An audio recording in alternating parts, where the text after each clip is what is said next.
Halo, ketemu dengan kami dan salam kenal dari kami, Mbah Jarni Channel.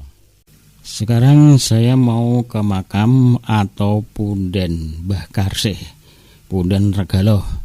Ya, ada di Desa Regaloh, Kecamatan Telogowungu, Kabupaten Pati. Terletak di pinggiran desa atau di sawah atau di tegalan. Saya mau ke sana. Ini baru di jalan. Dan dari jauh sudah kelihatan pohonnya yang besar, tapi kalau dari sini ya kelihatan kecil ya. Dan kita akan ke sana mendekati dan melihat dan merasakan aura atau energi